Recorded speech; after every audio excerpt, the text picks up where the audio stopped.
Assalamualaikum warahmatullahi wabarakatuh. Bertemu lagi dengan saya Rosida dalam mata kuliah Sistem Operasi. Pada kesempatan kali ini saya akan membahas tentang penjadwalan disk. Nah, penjadwalan disk ini melibatkan pemeriksaan terhadap permintaan-permintaan yang belum dilayani untuk menentukan cara yang paling efisien dalam melayani permintaan-permintaan tersebut ya. Nah, di sini ada beberapa algoritma penjadwalan disk. Yang pertama adalah algoritma push come push serve. Penjadwalan disk ini dengan sistem antrian. Jadi algoritma yang paling sederhana. Nah, ini melibatkan pergerakan lengan head sesuai dengan urutan job yang akan diakses.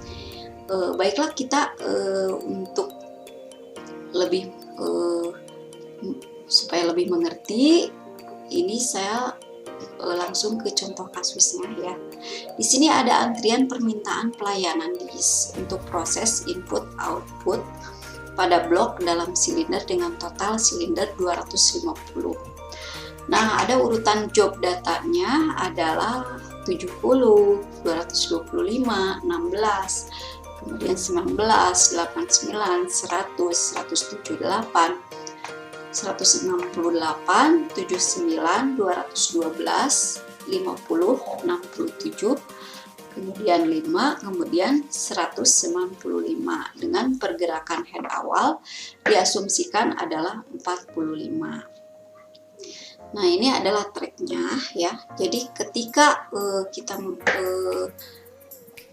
job itu dikerjakan di dalam algoritma push come push serve ini, jadi ini sesuai dengan urutan jobnya. Jadi ketika job ini ada 70, 225, berarti dari head pergerakan awal 45 ini menuju ke 70, 225, kemudian 6, ini bukan 1619 ya, tapi 16, track 16, kemudian track 19 ya. Jadi ini dari 225 menuju track 16, kemudian track 19, kemudian track 89, kemudian track 100, 178, 168, kemudian 79, 212 ya, kemudian 50, 67, 5, dan 195.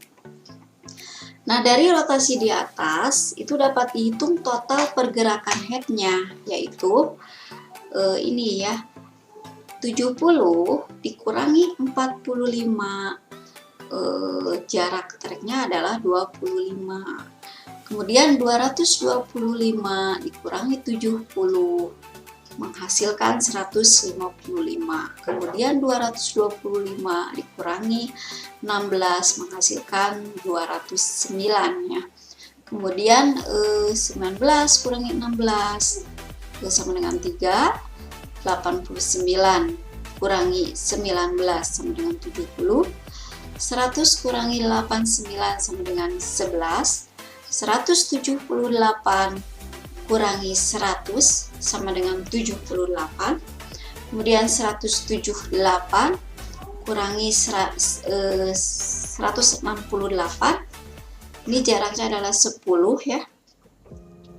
Kemudian 168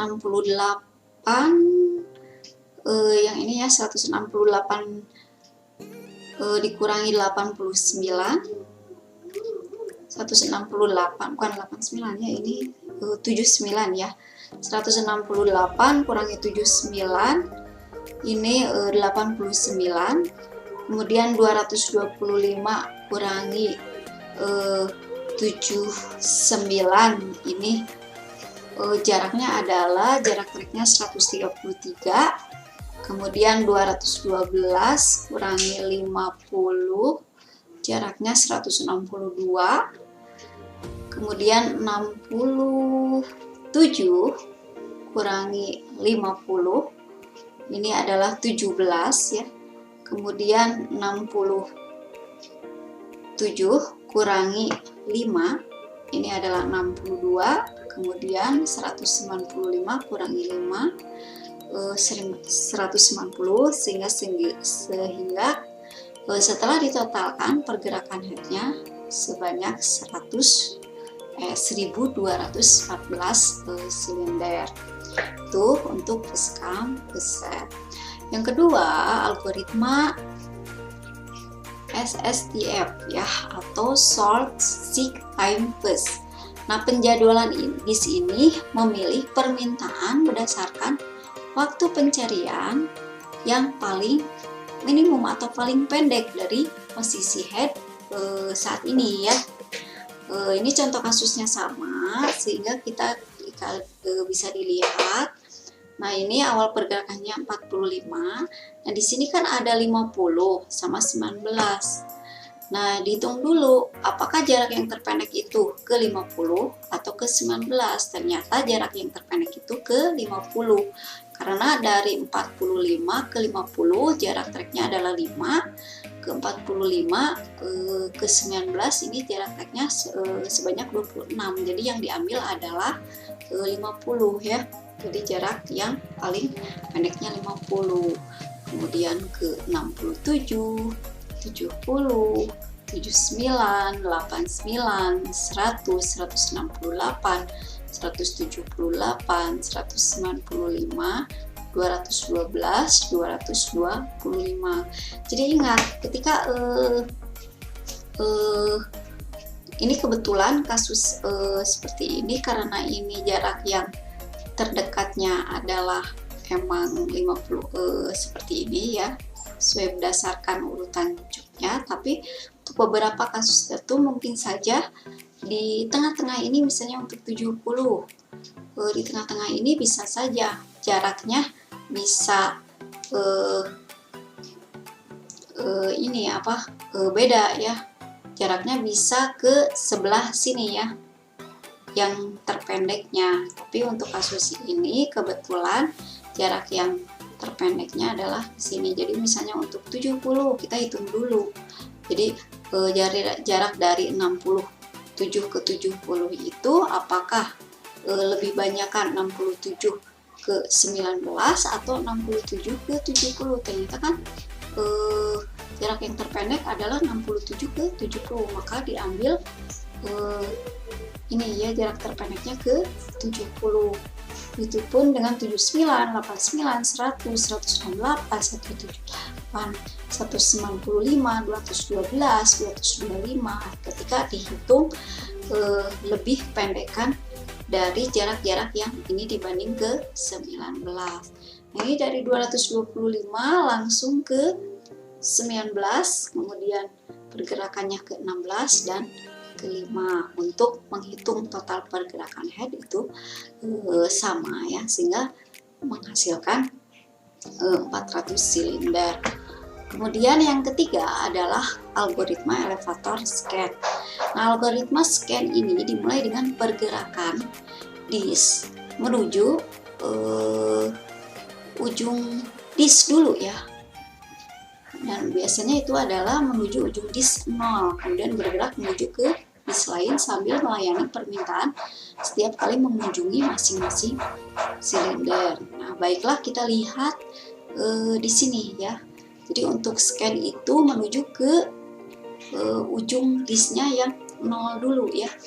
Jadi dari 45 bergerak menuju ke ujung disk 0 itu melewati 19, 16, 5 langsung ke ini ya, sampai ke 225 ya. Jadi berdasarkan urutan job ini ya, langsung ke 225, dan perhitungannya juga untuk total pergerakan headnya itu sama, yaitu sebesar sehingga ditotalkan sebesar 270 silinder. Kemudian yang keempat ada algoritma C-scan. Ini adalah varian dari algoritma scan. Nah, di dalam algoritma C-scan ini akan menggerakkan dari ujung disk awal pergerakan head ke ujung disk yang batas maksimumnya, batas maksimum atau total silindernya ya. Nah, jadi di head itu digerakkan dari ujung disk awal ke ujung disk sambil melayani permintaan yang terdapat pergerakan tersebut. Tetapi pada saat head tiba pada salah satu ujung, maka head itu tidak berbalik arah atau melayani permintaan langsung melayani permintaannya ya. Jadi baiklah, kita lihat ya untuk G-scan. Kalau tadi scan itu bergerak ke ujung 0 ya. Nah ini scan itu bergerak, kalau G-scan bergerak ke ujung silinder ini apa, total silindernya ya, karena total silindernya di sini 250, berarti bergerak ke ujung total silinder yaitu 250 ya. Jadi sambil melayani pergerakan ke ujung ke disknya, jadi ini melayani ini ya, ke silinder-silinder yang ini ya, pergerakan silindernya baru menuju ke 5. Nah, untuk perhitungan gerakan ini juga sama perhitungannya hingga menghasilkan 450 silinder. Kemudian untuk algoritma loop, yang terakhir adalah algoritma loop.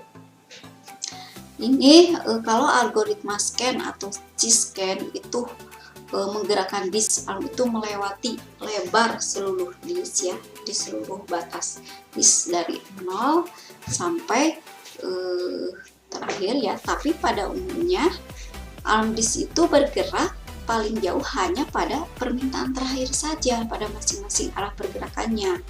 Nanti kemudian langsung bisa berbalik arah tanpa harus menuju ke ujung disk pada kenyataannya ya.